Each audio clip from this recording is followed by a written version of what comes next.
क्या वाकई पुलिस ने बदमाशों से मुठभेड़ की थी या फिर रोबिन को गांव से उठाकर गोली मारी गई? क्या पुलिस का दावा सही है या ठाकुर समाज का आरोप? एनकाउंटर के बाद मुजफ्फरनगर का माहौल इन सवालों से इन दिनों गरमाया हुआ है। बुढ़ाना क्षेत्र में मंगलवार रात हुई मुठभेड़ में पुलिस ने दावा किया कि लूट की वारदात में शामिल 3 बदमाशों ने चेकिंग के दौरान टीम पर फायरिंग की। जवाबी कार्रवाई में आरोपी रोबिन के पैर में गोली लगी और उसके 2 साथी फरार हो गए।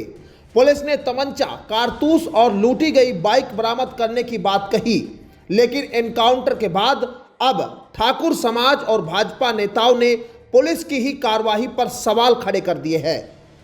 बायवाला क्षेत्र में पंचायत बुलाई गई, जिसमें पूर्व विधायक उमेश कुमार समेत कई भाजपा मंडल अध्यक्ष मौजूद रहे।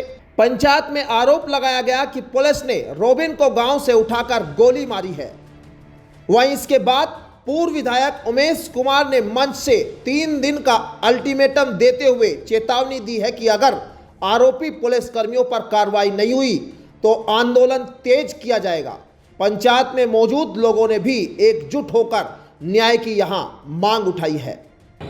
ये विशेष रूप से ठाकुर समाज की नहीं, सर्व समाज की एक बैठक थी।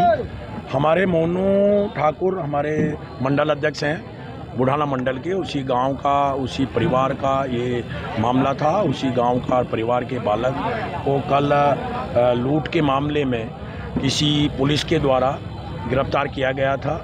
हमको और समाज को कोई दिक्कत नहीं है।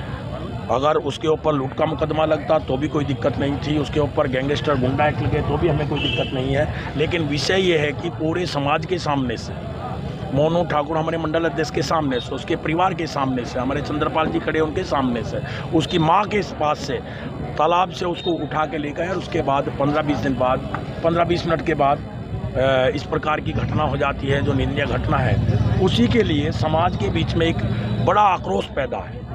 उसी निमित्त आज हम सब लोग, सर्व समाज के लोग यहाँ इकट्ठे हुए हैं। इकट्ठे होने के बाद हमारे बीच में एसपी देहात, सीओ और तहसीलदार आए। हमने उनको पूरा विषय पंचायत के माध्यम से रखा। पंचायत के बहुत सारे लोगों ने ये विषय रखा। बिराल का एक विषय चल रहा है जो आपस की मार पिटाई का विषय, वो भी रखा। हमने कमालपुर में जो 134 लोगों पे फर्जी मुकदमा लगा दिया गया वो भी रखा।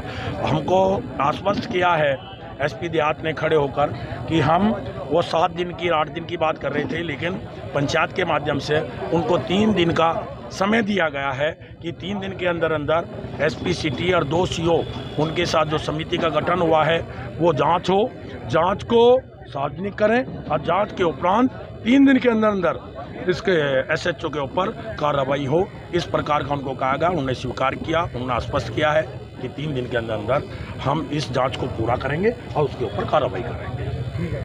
मुजफ्फरनगर एनकाउंटर अब महज पुलिस बनाम बदमाश की कहानी नहीं रह गया है। यह जातीय भावनाओं, सामाजिक पंचायतों और राजनीतिक दावों के बीच उलझ चुका है। अब आने वाले दिनों में यह देखना अहम होता है कि मुजफ्फरनगर पुलिस इस पूरे विवाद को कैसे शांत कराती है। Bureau report, news 80 desk.